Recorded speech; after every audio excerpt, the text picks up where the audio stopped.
Hey, hey, happy day.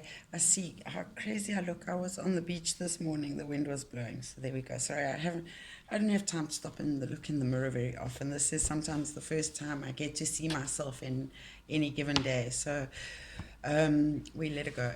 Anyway, this is the first reading. So it's the first law we're addressing from the 7-week journal. So I'm going to read this chapter, and then the idea is that we do a distance healing session that works in coordination with this. So yes, let's get on with it.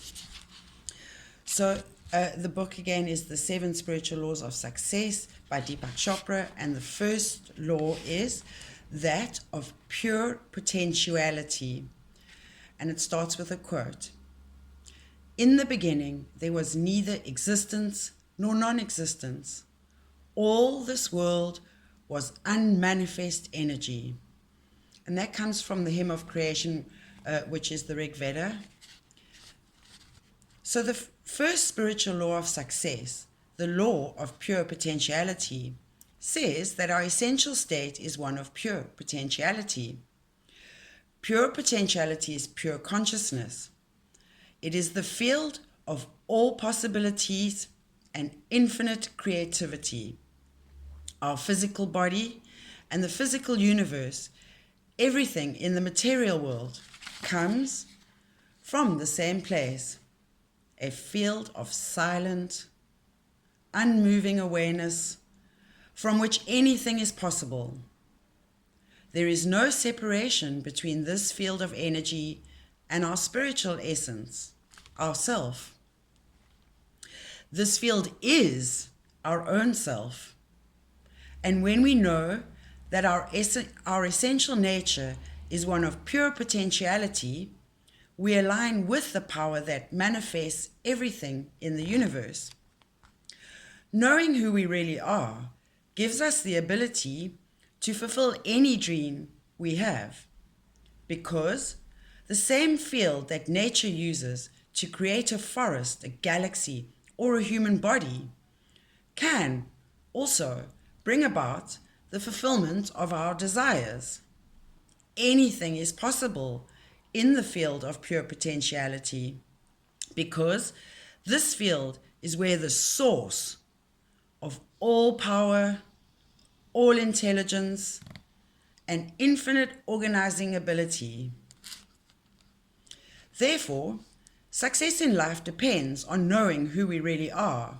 So that's how it fits in really well with this issue of going on a journey of self-discovery and self-knowledge, as the lapis lazuli card and the pyramid showed us, to go into the cosmos within. When our internal reference point is our spirit, our true self, we experience all the power of our spirit. When our internal reference point is the ego or self-image, we feel cut off from our source. And the uncertainties of events creates fear and doubt. The ego is influenced by objects outside the self, circumstances, people, and things. It thrives on the approval of others. It wants to control because it lives in fear. But the ego is not who we really are. The ego is our social mask. It is the role we are playing. The need for approval, and a little NB side note here, those are usually due to our core traumas. Remember, I've mentioned it before, so essentially all of us are inner child traumas are about rejection and abandonment. So the need for approval, the need to control things, and the need for external power, are fear-based. This kind of power is not the power of pure potentiality, the power of the self or true power. Self-power is true power because it is based on the laws of nature and comes from knowledge of the self. Self-power draws things that we want to us. It magnetizes people, situations, and things to support our desires. So that made me think of a quote so The Alchemist, because Santiago came up in the readings for this past week, and the pyramids and the search of treasure and having to go within. So that book has been at the top of my mind. So this quote from that book seems to play very well here. And I'll quote from it. So the book is The Alchemist by Paulo Coelho. And he says, "And when you want something, all the universe conspires in helping you achieve it."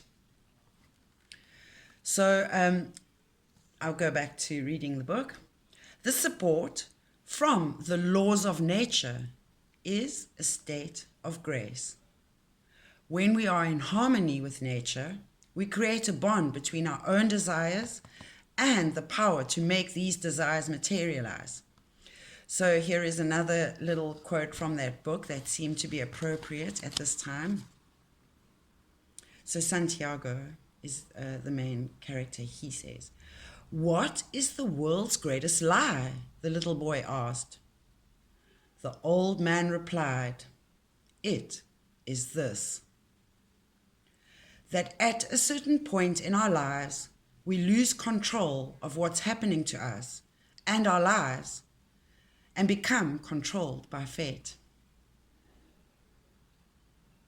So back to the book. How can you experience the law of pure potentiality? One way is through the practice of silence and meditation, and I'm offering you another way through the distance healing session. This means tuning out the world and taking time to simply be. In the Bible is the expression, "Be still and know that I am God." Stillness is the first requirement for manifesting your desires, because in stillness you connect with the field of pure awareness and infinite organizing power. Imagine throwing a little stone into a still pond and watching it ripple. So it reminds me of Pythagoras. So the point of creation is actually the dot, so the egg, the ovum, and that dot in the middle would be considered that stone in effect. That's what you do when you go into silence and introduce your intention, and that's what we'll be doing in the distance healing session. Even the faintest intention ripples across the field of universal consciousness that connects your desire with everything else. This field can orchestrate an infinity of details for you. But if your mind is like a turbulent ocean, you could throw the Empire State Building into it and you wouldn't notice a thing. Practicing non-judgment, and this again is something that I will be bringing in conjunction with, and that is the 4 Agreements by Don Miguel Ruiz. And I'll do a separate blog on that at some point, but I'll be mentioning it as we go because I think that's important. And again, we'll be focusing on the voice and expressing in our distance healing session today. So practicing non-judgment is another way to experience the law of pure potentiality. When you are consciously judging things as right or wrong, good or bad, you create a lot of turbulence in your internal dialogue. This turbulence constricts the flow of energy between you and the field of pure potentiality. In the silent space between your thoughts is a state of pure awareness, an inner stillness that connects you to true power. Through the practice of non-judgment, you silence your mind and access your inner stillness. Another way to experience this law is to spend time in nature. By observing nature, you begin to sense the harmonious interaction of all the elements and forces of life. The lavish display of abundance in the universe is an expression of the creative mind of nature. Just by tuning in to the mind of nature, you will access the field of pure potentiality and infinite creativity, and spontaneously receive creative thoughts. Whether it be a stream, a a forest, a mountain, or the sea. Connecting with nature's intelligence will give you a sense of unity with all of life. And I have to say, not telling you to do it, but I have experienced that magic mushrooms, psilocybin cubensis, allow me to do the same thing, psychedelics pretty much. And they also help you get in touch with the innermost essence of your being.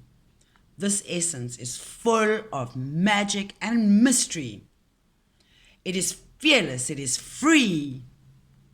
When you are grounded, which is why we do it barefoot with our feet flat on the ground, the grounding or meditation and the distance healing.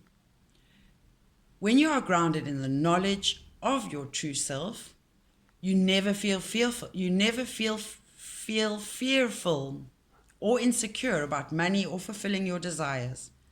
You never feel guilty about wanting or having an abundance of anything, because you realize that the essence of all material wealth is life energy. You know that your desires are inseparably connected with everything else. Your very desire is not your own. It's an evolutionary impulse coming through you. So why would you doubt it? That impulse is part of the greater pattern, which is to grow and evolve into greater abundance and creativity.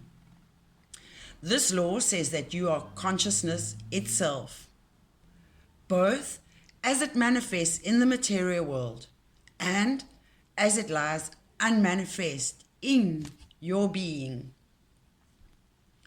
With the knowledge and practice of this law, you can put yourself in harmony with nature and create with carefreeness, joy, and love.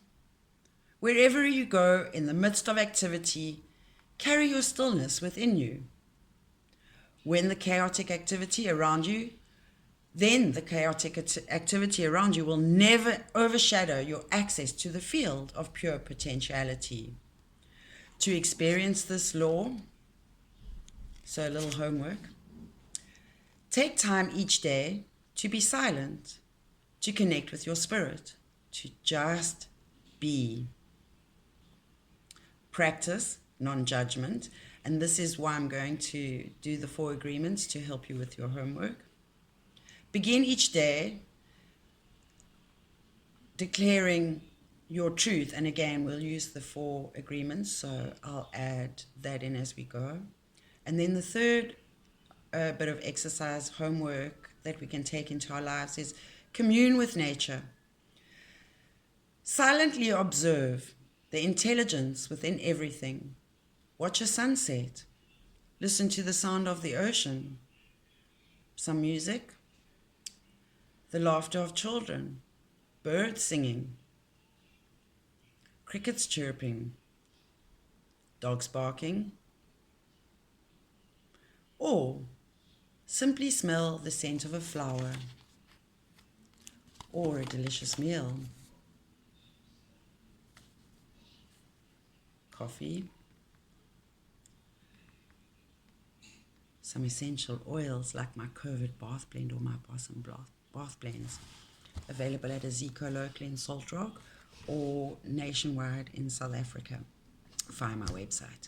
So that's today's reading to go with our healing session, which is coming up shortly. So we've got just enough time to prepare for that. Blessings.